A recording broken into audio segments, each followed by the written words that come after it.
Welcome to the History Hotline, a direct line to a better understanding of all things Black history and beyond.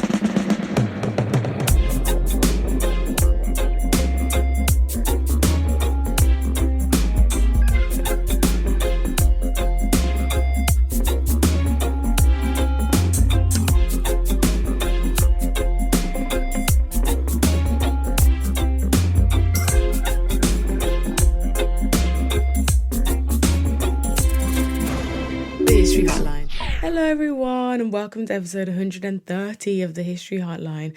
My name is Deanna Lincook and I will be, as always, your host today. Now, today's episode is about Benjamin Zephaniah. It's about his life story, his activism, and all the things he stood for in his life and why they are even still important as we think about him and his legacy as he unfortunately passed away on the 7th of December 2023. Now, this episode was kind of one that I've been working on. It had been in the works, since we heard about the passing of Benjamin Zephaniah, unfortunately, last year. But it just didn't really feel right to release it at any point until about now.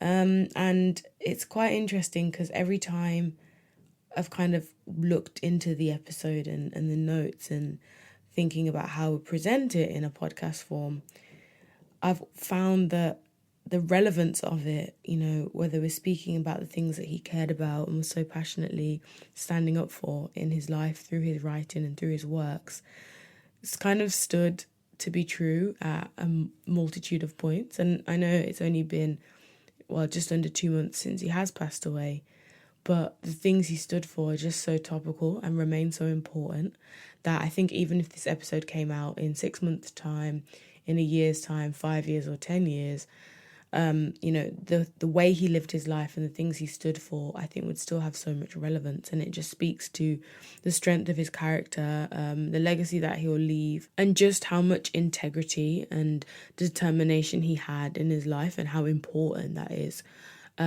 for us kind of moving forwards and thinking about how his legacy and his work can inspire us today. Try to pigeonhole Benjamin Zephaniah at your peril. Poet, writer, lyricist, musician, actor, Republican, activist, campaigner, freedom fighter. It's impossible. His achievements are too plentiful to mention.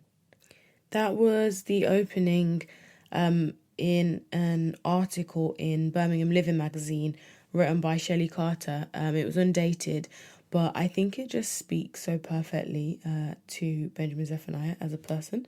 You simply can't pigeonhole him. And it's the risk to you that you try.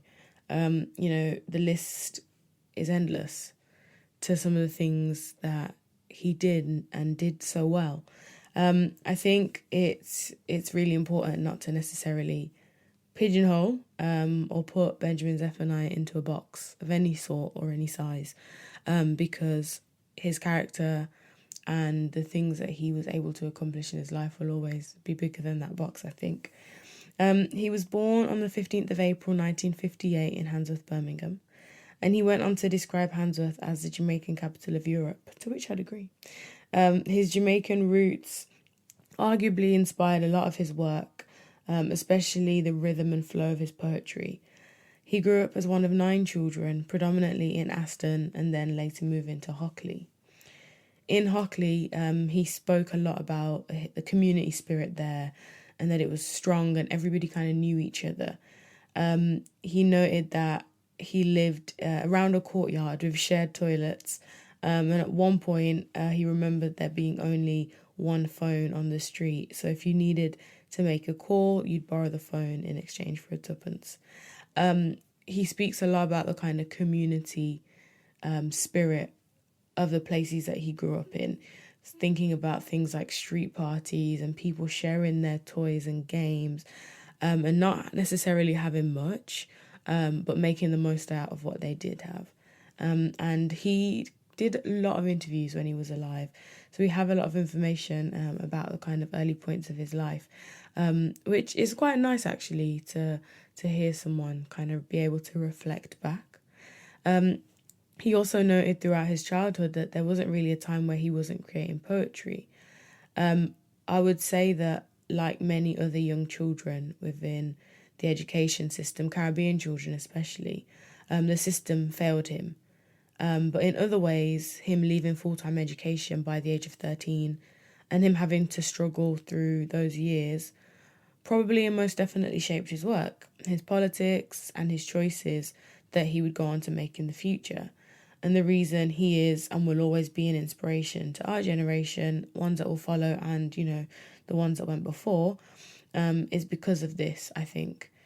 He was reciting poetry in church halls by the age of 11, despite having this traumatic and tumultuous relationship with school, and learning in that kind of environment. As he grew up, he kind of began to grow a following in Handsworth and the wider city of Birmingham. And this was quite early on in his life. He was still quite a young poet. He was speaking on local, national and international issues and really drawing in a crowd in his hometown. His time in school was, of course, shaped, by the fact that he was dyslexic, which many teachers didn't know. They didn't know that he had dyslexia, and some didn't even know what dyslexia was, or if they did, what to do about it. This was the 1960s, and, the provisions for special educational needs were, lacking to say the least, I'm sure. I mean, they're not in a great place now, let alone back then. He notes, and I quote in an interview, he said, "Once when I was finding it difficult to engage with writing and had asked for some help, a teacher said, 'It's all right, we can't all be intelligent, but you'll end up being a good sports person. So why don't you go outside and play some football?' I thought, oh great. But now I realise he was stereotyping me." And I thought this was a really interesting point, especially thinking about some of my own research that I'm doing in regards to my PhD, looking at the experiences of Caribbean people in the education system, which is exactly what Benjamin Zephaniah was at that time, in the same time period I'm looking at. And the expectations of teachers for black boys, which stand today as well, not to say things haven't changed, but the focus has not always shifted very far. But it seems to be the case that a lot of black boys are pushed into sport, and they are pushed into it in a sense that this is the only thing that they can be good at. And whilst, there might be a strong sense of athleticism within some black boys, there are clearly a plethora of black males as role models in sport across the UK and the rest of the world. However, I think it's quite egregious when black boys are solely pushed into sport as if it's their only option for success in life, when we know that's not the case. And we also know that that isn't going to be the reality for the majority of boys, that i.e. might not even be good at sport at all. And secondly, won't all quote unquote make it. But it is a pattern that I've seen a lot of black boys being told, oh, don't worry about your education by way of academics and grades and reading and maths and writing, you're going to be a footballer or you're going to be a sports person. And it was clearly the case for Benjamin Zephaniah as well. He notes that, despite this, he had poems in his head, despite the dyslexia and the difficulties he was having, which he himself couldn't really put a finger on. He said when he was 10 or 11, his sister wrote some of them down for him. When he was 13, he could read, but quite basically, or so he described. And it would be such hard work for him that he would often give up. Benjamin Zephaniah notes that he was thrown out of a lot of schools due to arguing with teachers, behaviour, stealing a car and driving it into a front garden. That was his teacher's car, I believe. I think that was after he was told that the Nazis, quote, weren't that bad in a classroom by a teacher. And you can kind of get a sense of, A, the racism, B, the kind of lack of understanding of what Benjamin's learning abilities were based on the fact that he was dyslexic and what the impact that was having on him in attainment and him being able to access the curriculum. It's clear that school wasn't the place for him at all. However, by the time he was 21, he went into adult education classes once he'd moved to London, and he learnt there to read and write, and also found out that he was dyslexic. He didn't still at that point even know what it was, but once it was explained to him, he realised that, he actually wasn't going crazy all this time, and it was like, he got it now. He understood what was happening to him. He moved down to South London in his early 20s, where his first book was published in 1980. And in his autobiography, which came out in 2018, The Life and Rhymes of Benjamin Zephaniah, he spoke about the fact that he felt as a writer he had a responsibility to be very vocal about the injustices of the world and also political activism. But he also was quite aware of the fact that he didn't want to just preach the issues of black people to black people, which is how he felt when he was in Birmingham, and so sought out this larger audience in London.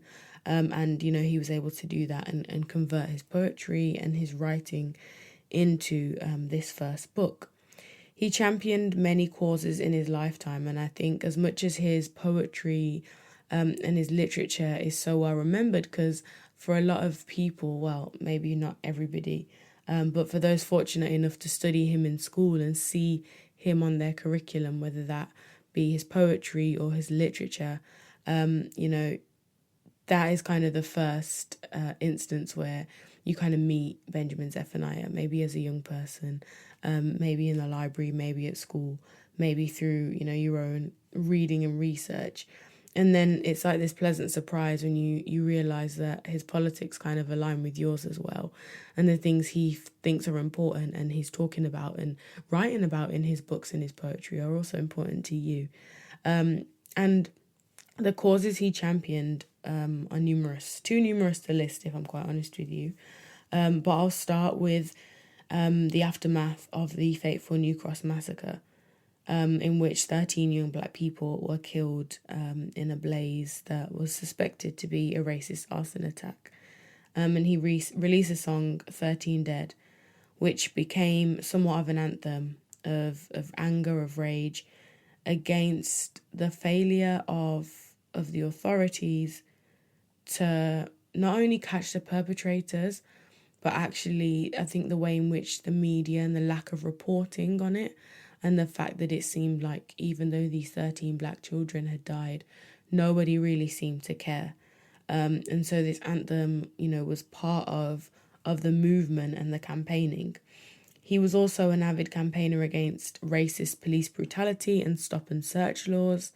His Stop and Search on Trial campaign was launched in 2014, and this was in partnership with the Newham Monitoring Project, of which he was a patron. He consistently was so vocal about state racism by way of the police, and continued to scrutinise the British government, institutions within it, about what they were doing in regards to racism, but also actively supporting other causes. He repeatedly took jabs at the British establishment and was uncompromising in his advocacy for social justice. As a black man growing up in Britain in the 50s, 60s, and 70s, by the time he was in his teens, he really did have to endure racism, and from an early age as well, and he often spoke about that. And it made him quite the outspoken activist in regards to racism, but also colonialism and empire.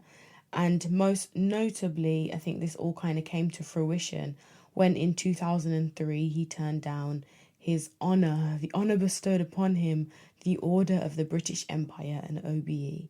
And lots of people turned down OBEs. Benjamin Zephaniah is the first person I knew of to have turned down an OBE. And a lot of them turned down OBEs for different reasons, or in some cases are kind of, brought into the spotlight for giving back an OBE. I think one of the main reasons you shouldn't accept an OBE is because of empire, and kind of the exact arguments that Benjamin Zephaniah was explaining in 2003, which we all listen into shortly as I share a clip. But the likes of Jon Snow, the Channel 4 news presenter, in 2000 turned down an OBE or similar honour. Some of them will be CBEs or MBEs. John Lennon actually returned his following Britain's involvement in the Civil War in Nigeria in 1966. Ken Loach, the director and screenwriter, turned down an OBE in 1977. And later on, or many years later, in 2001, he actually said, and I quote, "It's all the things I think are despicable. Patronage, deferring to the monarchy and the name of the British Empire, which is a monument of exploitation and conquest." So kind of similar arguments that Benjamin Zephaniah made quite publicly in 2003. And for some, it was really controversial, the fact that he was turning down this honour, something which he should be so grateful for, so thankful for, and so accepting of. And he wrote about it, well, his response came out in a Guardian article titled "Me? I thought, OBE me? Up yours," I thought, which is a great title. Came out in 2003. So what I've got now is a clip taken from the ITN archives, and it's a Channel 4 news interview from the 27th of November 2003, and it's an interview with Jon Snow as the interviewer, interviewing Benjamin Zephaniah and Yasmin Alibhai-Brown and the Conservative peer Lord John Taylor. It's quite a long clip, but do tune in because I think it pulls out some of the really important threads in regards to reasons for turning down this award, but also some of the reasons people were kind of not really happy with the fact that he'd done this, coming specifically from the Conservative peer Lord John Taylor. Well, I'm joined by Benjamin Zephaniah, who's in Barking in East London, and with me in the studio, Lord John Taylor and Yasmin Alibhai-Brown.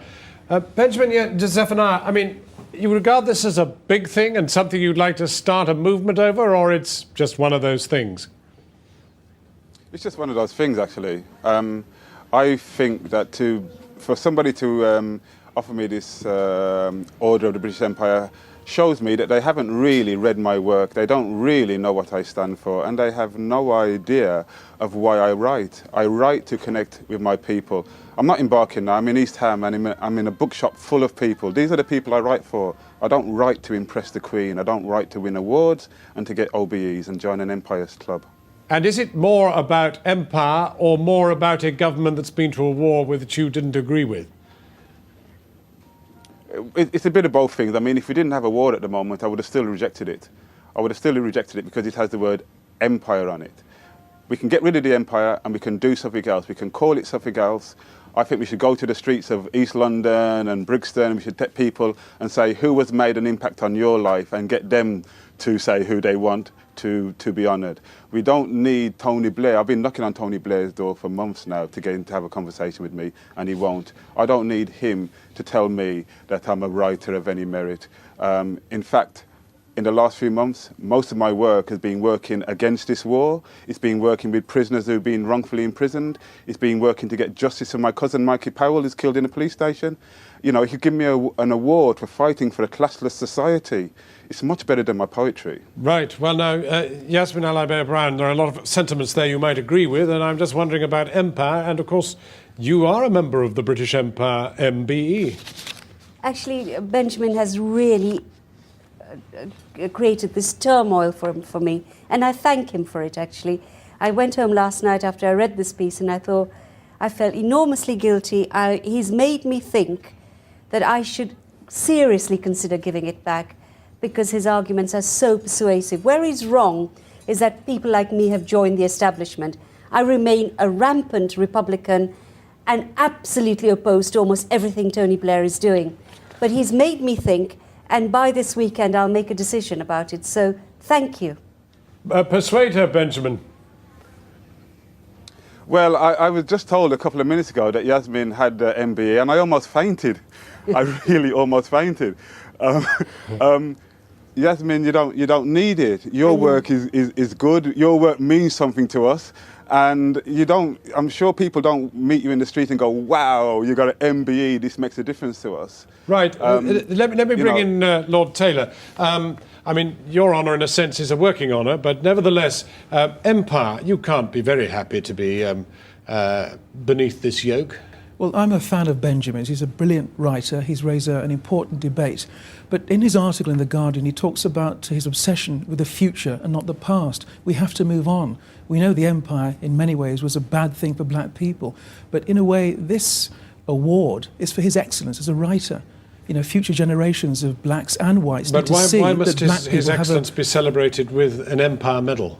Well, you can call it anything you want, basically. It's not going to... Benjamin is bigger than the name of the award. That's my opinion. What he's saying, in effect, is that by accepting this award, he would be diminished in some way. I don't think so. He'll continue to write and to speak out, and he should do that. Benjamin Zephaniah? Listen, I want to criticise left, right and centre. I want to criticise the government, the monarchy, myself. If I join this club of monarchy, this club of empire, how can I criticise it? I mean, it doesn't open doors. Can I give you an example? It opens doors. Benjamin does some opens brilliant the work. wrong doors. He does some brilliant work for the British Council, which is an establishment organisation. The Queen is the patron. He criticises the British Council. But the British Council is, of course, the British Council, not the British Empire, presumably, Benjamin. And let me tell you something else. I know I'm on Channel 4 and I'm going to talk about the BBC. The BBC World Service is an organisation I really do respect. It used to be called the Empire Service, but they realised that they had to have a different kind of relationship with their audience. This Queen has to have a different kind of relationship with the people of East Ham. It has to have a different kind of relationship with... she has to have a different kind of relationship with her subjects. Well, and that's what it's about. I agree with Benjamin, and I think France has a system of honouring its citizens. We don't need this old model. I think citizens should be honoured by this nation. And honestly, Benjamin, you've made me think, and I think I'm going to go for this. I think I might do a John Lennon and return the goods.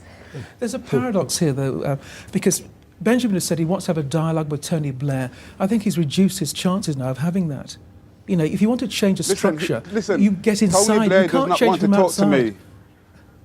I've written Tony Blair letters, many letters over the last months. And if you think that this is going to make Tony Blair say, I'm not talking to that guy anymore, it's not. He doesn't want to talk to me. He may want to talk to you. He may want to talk to you, with all due respect. He may want to talk to you because you may be part of his club. I don't know if you agree with his politics and stuff like that. But he all I'm saying, Benjamin, if you want to me. change a structure, you get involved with it from inside. It's difficult to change the structure from outside. That's the problem. Yasmin Alabai-Brown? Well, I think you can still fight them, and I don't think you should bother talking to Tony Blair. It never is worth it. Stop talking. But I think terrible. what you've said is so important. You've blown open something, a kind of conspiracy and an abject cowardice on the part of people like myself.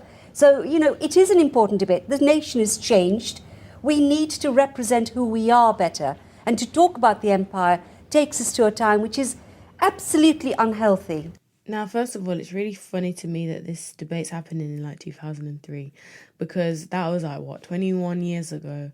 And somehow I don't feel like this kind of conversation outside of social media could happen on like a news platform today without serious, like, weird racist backlash and people shouting words like woke and lefty and trying to change our history.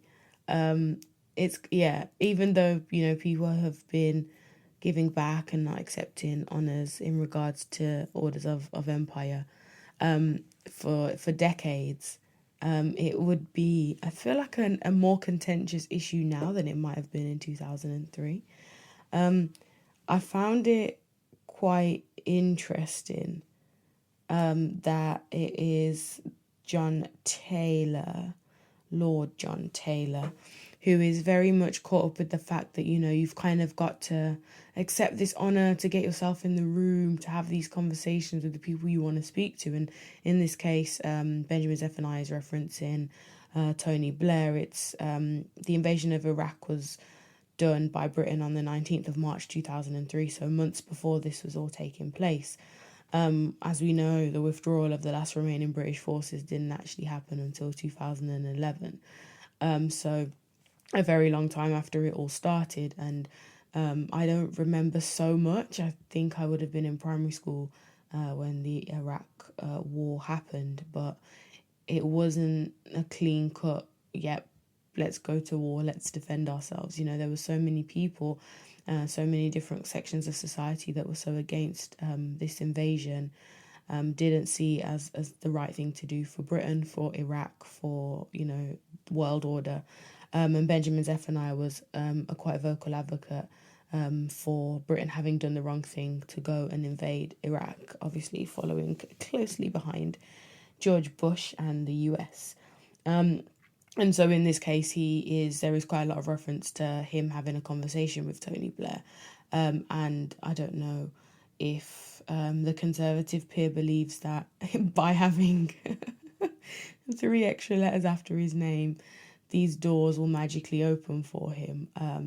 Whilst that might be the case, as he says, you know, maybe Lord John Taylor's in his Empire Club and so would have better access. But, you know, will that actually in reality change the position, the social status of a person that accepts an OBE or an MBE?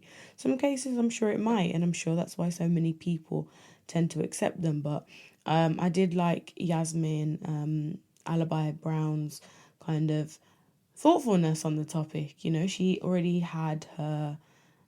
of Empire, her award, and was contemplating, you know, whether or not she should have it and she should have accepted it and if she should give it back, and really actually kind of critically thinking about something which Benjamin Zephaniah really advocated for, you know, criticising oneself, thinking about what you've done in your life, what you stand for, and reflecting on that, really.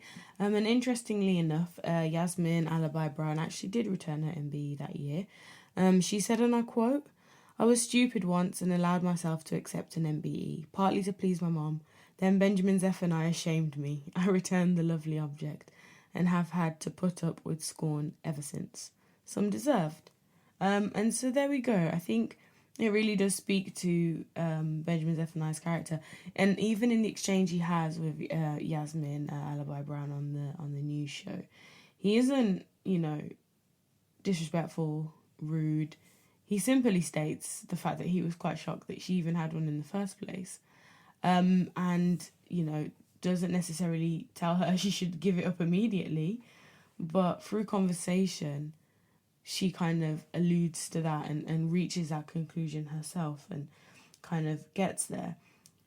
John Taylor in that clip also mentions the Guardian article, and I wanted to read a little bit of it just because I love it. I love it so much. It says, "I woke up on the morning of November 13th wondering how the government could be overthrown and what could replace it. Just random morning musings, you know, as you do." Sorry, that was me. That was my interjection and not Benjamin Zephaniah's words. I'll go again. "I woke up on the morning of November 13th, wondering how the government could be overthrown and what could replace it.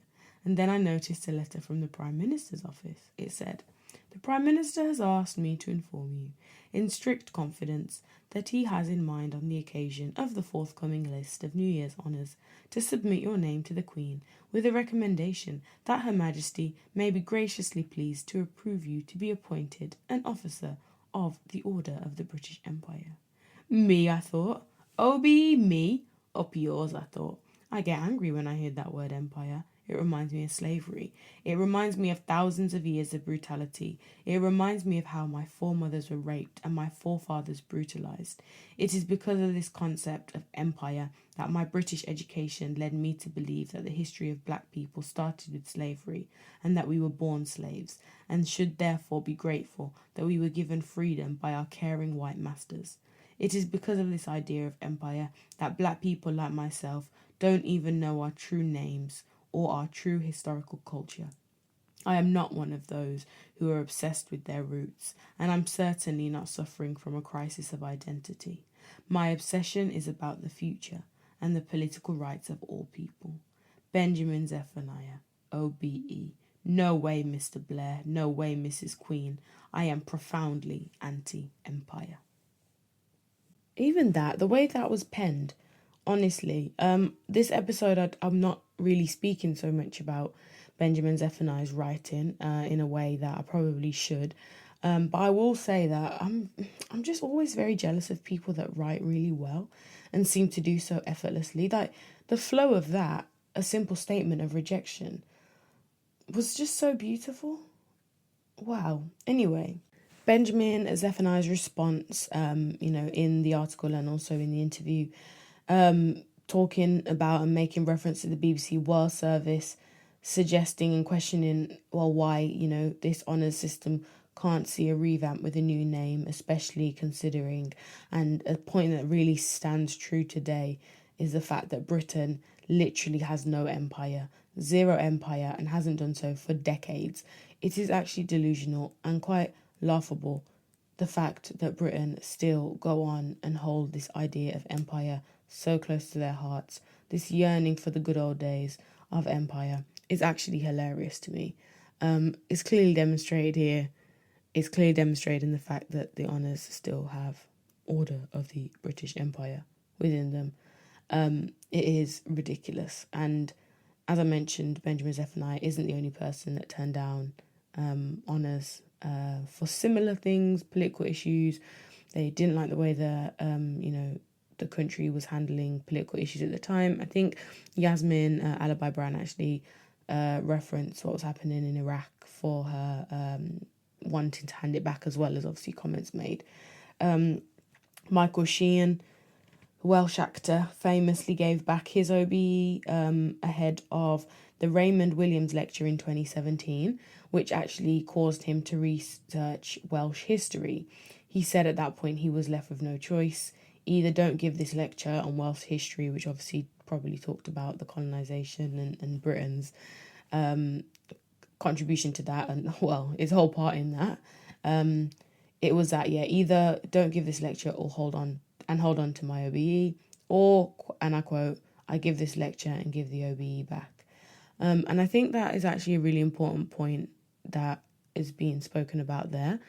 I think when you kind of dig into the history of empire, and we don't do that in this country at all, in schools or otherwise, but when people start actually learning about the atrocities of empire, and the way that Britain kind of absolutely ran through this world, taking, looting, pillaging, everything they needed to build up the wealth of this single country, it becomes very clear why you'd want absolutely nothing to do with it. And that's me kind of, not going really too far into the atrocities of empire. Scottish actor Alan Cumming followed in Sheehan's footsteps a few years later. He was an actor, an LGBTQ plus activist, and he received the honour from the Queen in 2009, and actually said that conversations around the monarchy and empire after the Queen's death, so a little bit more recently, opened his eyes, and he said that, and I quote, the way the British Empire profited at the expense and death of Indigenous peoples across the world. Doing research for this, I actually realised there's quite a few people that have either handed back or not accepted these honours, and it's really, really interesting, I think, to read the variety of reasons why, not all of them linking back to empire. Some of them were simply like, I can't remember who it was, but they just kind of said, I've just been doing my job, really. So this kind of big award just feels a bit over the top because I've just been doing my job and there's other people that are doing better things than me. I think it was Jennifer Saunders. That's the one. Yes, Jennifer Saunders. I think she said that. And yeah, Dawn French and Jennifer Saunders. They used to have that show, French and Saunders. What a great show. But yeah, they were kind of like, we're just doing our jobs, innit? So it's not that serious for us to have this award. And there's been a whole host of reasons as to why people don't accept them. One of the most notable causes in my mind in regards to Benjamin Zephaniah was always his steadfastness in his opposition to the occupation in Palestine and his solidarity with Palestinians. And this was highlighted by a visit he made to Palestine in April 1988. So I mean by him like really standing on business, because not only is he going to support Palestine, but he's actually going to go there. And he went in 1988. As I said, he was a patron of the Palestine Solidarity Campaign, the PSC. And he recalled, and I quote, when I was young, there were two things that I really wanted to see, a free South Africa and a free Palestine. And it's unfortunate that he hasn't seen a free Palestine in his lifetime. He visited occupied Palestine in the 80s, as I said, to learn more about the Palestinian struggle for liberation under this Israeli apartheid. And to document his journey, he compiled all of his experiences into a publication called Rasta Time in Palestine. Just the wordplay, he always gets a rhyme in. He's just, oh, his mind. And this came out 2 years later, so in about 1990. I think it was really nice seeing people remembering Benjamin Zephaniah for views like this and not whitewashing his legacy, to just maybe just speak about the literature or the poetry. Because one thing about him was that he really stood 10 toes down on what he believed in. He didn't stutter, he didn't waver, he didn't falter. He couldn't be moved by pressure, by money, by power. And I think some of us could do a lot to even just take a crumb of that kind of integrity as we go forward in the many struggles of global injustices that we're kind of faced with. I wanted to read some of Rasta Time in Palestine. And I'm reading a section that was actually shared on Twitter, I saw, but was also quite widely quoted as well. I will say before we get into the quote, just a trigger warning, basically there is descriptions of quite extreme violence, naturally, which you might be expecting, but just a trigger warning there. It says, apart from war itself, Shifa Hospital in Gaza must be the worst sight I have ever seen. Officially, it is a state hospital, but the taxpayers of Gaza think differently. There were 2 doctors who had to work for 3 days non-stop before being relieved. Not being a reporter, I was surprised at their willingness to show me around, and also at the way injured people, brackets, who were not in a coma, close brackets, pushed their injuries before my eyes. This I found very strange, as I am used to photographing the nice things in life. I found it very difficult to take pictures of burns, cuts, bullet wounds and broken legs. People were also very willing to tell me their stories, and I listened to all they had to say. The story that stays with me the most was told to me by the victim's mother, as the victim lay in a coma. The boy, aged 12 years, had been hit by a jeep driven by an Israeli woman, who then reversed back over his legs, and then drove forward over his legs a 3rd time. In the text, he also spoke about the racism he experienced at the hands of the Israeli soldiers, and the kind of exhale, the sharp exhaling of breath he could do when he would pull out his British passport, and the treatment would improve. He contrasts this with the time in Palestine and the solidarity and the hospitality of the Palestinian people, who he said treated him like a king. Even under this kind of crushing weight of occupation and the constant levels of security that weren't really protecting Palestinian people, but, policing them.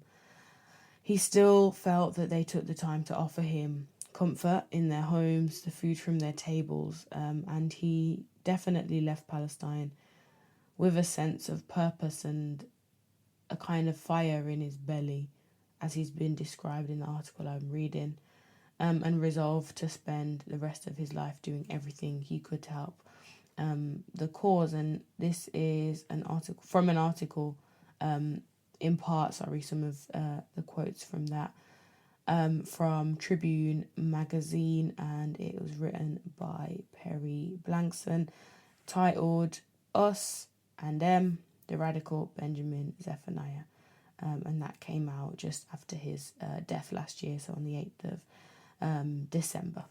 And most importantly, his most important political stance being that of an Aston Villa supporter. Just joking. I'm not actually joking at all. It's very important. And I think the fact that he was such a loyal Villa fan through very, very tough times, relegation, low table outcomes, to where we are now. And it's unfortunate that he can't see this potential high finish, touch wood, let me not jinx anything. Anyway, not me going on about football on the History podcast, but it was at the Villa that I actually met Benjamin Zephaniah, and that would have been about 10 years ago when I was working there I think I would have been in sixth forms, maybe university. And I was shocked because, first of all, in my head, I was thinking, why is Benjamin Zephaniah at the Villa? And then I realised he was a fan, and he was always at the Villa. But he was being whisked away really quickly. I think he was going to do some press for the game, and despite that, and despite the very important people around him, or important looking people, were kind of shooing him on, he took time to stop and say hi to me, which literally made my whole day, to say the least. I remember going home and being asked about the football and not really caring because I'd met Benjamin Zephaniah. And talked to other fans as well that were there on the day. He didn't, let those people kind of whisk him off and not acknowledge everybody. He was so nice and so kind, and I think it really shows with all the people that have been speaking out in the kind of aftermath of him passing, and saying how much he was a good friend to them, or a mentor, or an inspiration, or that person that kind of told them to keep going when they didn't think they had anything left in them to keep pushing. And whether that's coming from poets or activists or people in the media, journalists, he has been that person for so many people, so many generations as well. And I think it's really important that we have role models and people we can look up to like that, who really don't waver, and their integrity is just at the core of their being. It is just so wonderful to leave a legacy like that. And although it feels like he's definitely gone too soon, his work, his words, and the way he made people feel will continue to live on, I think. I wanted to finish this episode with a few updates, and also tell you what I'm reading and what I'm watching in my new segment for this year. My first update comes from the history of the African diaspora and African history, MRes, of which Professor Hakeem Addy was the module convener and kind of founder of that course at Chichester University. During the summer, I did like an emergency episode with Professor Addy because he was being faced with redundancy. You'll remember he was made redundant shortly after that, and all of his students, of which there are PhD students and students on that master's course that was cut, are left without supervision. They're left without somebody that has the expertise to supervise them through to finish. Most of them at that point would have been finishing dissertations by way of the master's students. They would have been due in about September, and this all kind of started happening around June, July. And then the PhD students, some of them have months to go, some of them have years to go, and all of them are kind of stuck essentially with no one to support them. They are still enrolled at the university because where else can they go? And they don't have any supervision.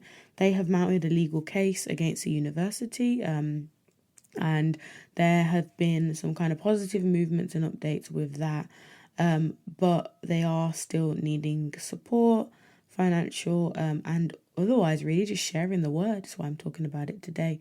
I will leave links for the page that you can find out more information and also support the cause in the bio.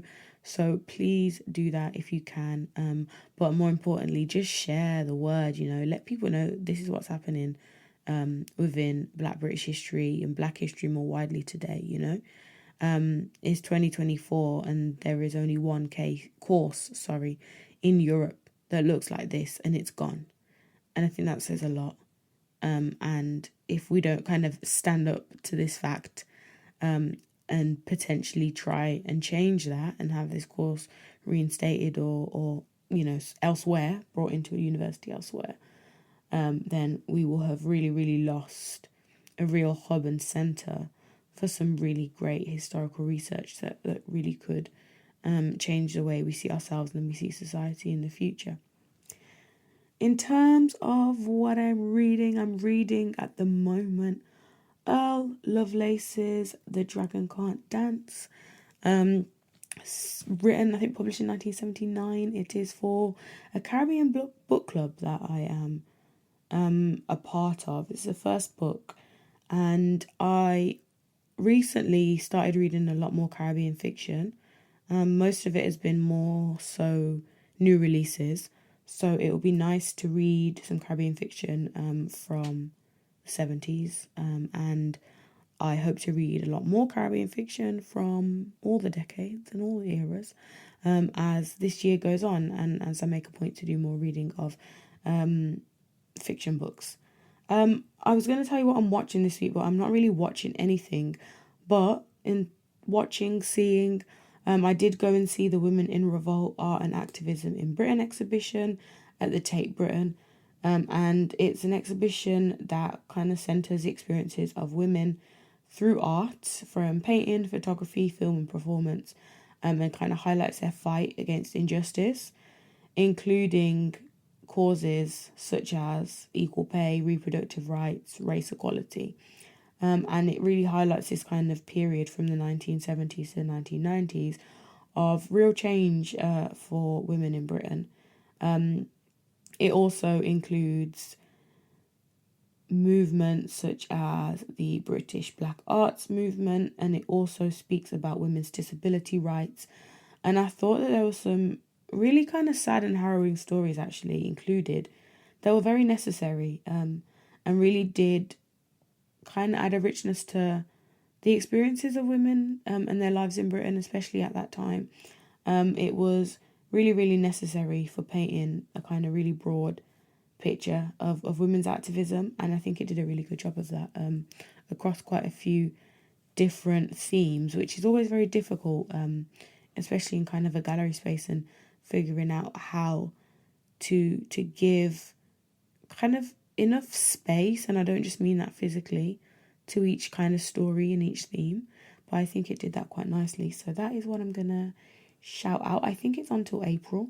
That is the Women in Revolt, Art and Activism in Britain, 1970 to 1990 exhibition at the Tate Britain. And that is all I will say this week. As you will be aware if you listen to I won't say last week, but it's last fortnight's episode. Episodes do come out fortnightly now. If you remember at the end of last week's episode, I said we were going to have an episode about immigration. That is coming out in 2 weeks' time. Unfortunately, for the first time ever in 130 episodes, touch wood, and I'm very grateful for this. This is not me complaining, but like I had corrupted files and audio issues, and it's never happened to me before, or not in a really big way that meant I couldn't release the thing I had planned to release. So that will be coming out in 2 weeks' time instead of this week, as I had hoped. But it's not the end of the world. Files were kind of recovered, although slightly warped. So there'll be an editing task ahead, but we will get there. So thank you so much for tuning in and listening to this episode. Hope you have a wonderful week, and I'll see you in 2 weeks' time. Goodbye. That's it for another episode of the History Hotline. If you enjoyed it, please rate and review us on whatever podcast platform you listen to, or tell a friend to tell a friend. To continue the conversation, follow us on social media at The History Hotline on Instagram and at The History HL on Twitter. The History Hotline is hosted by me, Deanna Lincook. Research and marketing done by Zakia Riaz. Production by Waylon Mackenzie Witter, and original music provided by Royal Sounds. Sponsored by Musetopia.